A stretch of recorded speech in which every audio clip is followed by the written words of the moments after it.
হযরত ওমর রাতের বেলায় সবাই ঘুমাচ্ছেন, হযরত ওমরের ঘুম নাই। তিনি ঘুম থেকে জেগে রাত্রির বেলায় ঘুরে ঘুরে বেড়াচ্ছেন কে কি অবস্থায় আছে। ঘুরতে ঘুরতে দেখেন একটা তাঁবুর মধ্যে আলো জ্বলতেছে আর কান্নার আওয়াজ।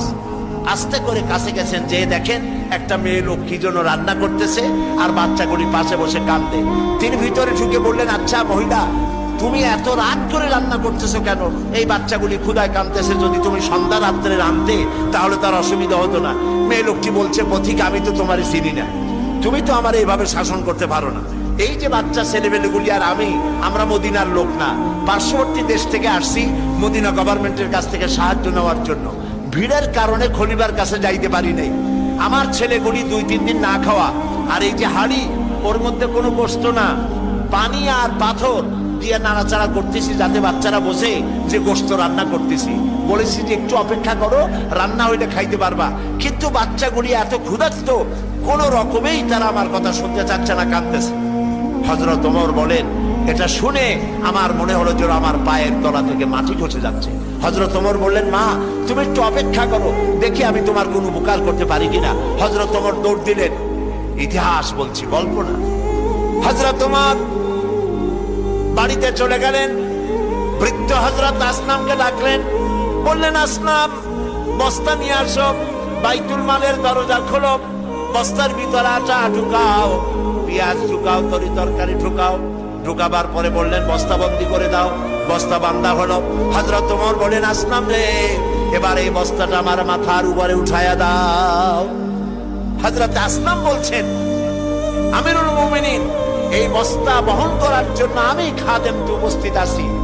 হযরত ওমর বললেন, না, আজকের বোঝা আমার মাথায় উঠাও, কারণ কিয়ামতে তোমাকে আসামি বানানো হবে না। যে দৃশ্য আমি দেখে এসেছি কিয়ামতের দিন, এর জন্য আল্লাহ আমাকে আসামি বানাবেন। আমার বোঝা আমার মাথায় উঠাও। আটার বস্তা মাথায় নিয়ে হযরত ওমর দৌড়তে লাগলেন। অর্ধেকটা পৃথিবীর প্রেসিডেন্ট হযরত ওমর আটার বস্তা মাথায় নিয়ে দৌড়াচ্ছেন। তাঁবুর কাছে গিয়ে বস্তা ফালালেন। বস্তা খুলে আটা বের করে বললেন, মা রুটি বানাও। নিজে তরকারি কুটলেন, রান্না হয়ে গেল। তিনি বললেন, বাচ্চাদের আমি খাওয়াই, তুমি তোমার মতো খাও। 2 বাচ্চা 2 উরুতে নিয়ে হযরত ওমর বাচ্চাদেরকে রুটি খাওয়াচ্ছেন। মহিলাটি লক্ষ্য করে দেখলেন যে হযরত ওমর রাদিয়াল্লাহু তাআলা আনহু বাচ্চাদের খাওয়াচ্ছেন আর তার চোখ দিয়ে পানি পড়তেছে, দাড়ি ভিজে ভিজে পড়ছে।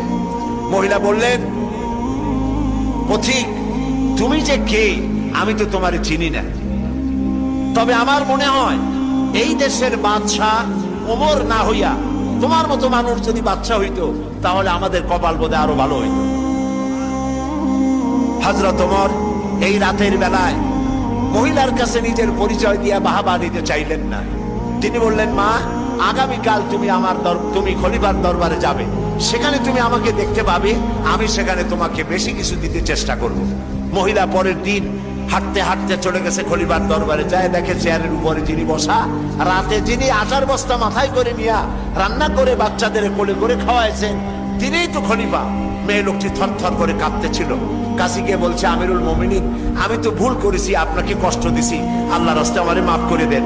হযরত ওমর দাঁড়ায় গেলেন, বললেন, বুড়ি বললেন, মা আমার কাছে মাফ চাইও না, উল্টা বরং আমারে মাফ করো তুমি, কারণ তুমি বলার আগে আমি খোঁজ নিয়ে তোমার কাছে খাবার যে সময় মতো পৌঁছতে পারিনি, এই জন্য কিয়ামতের দিন তুমি আমাকে আল্লাহর দরবারে আসামি বানাইও না। সুবহানাল্লাহ। এই ছিল ইসলামী রাষ্ট্র।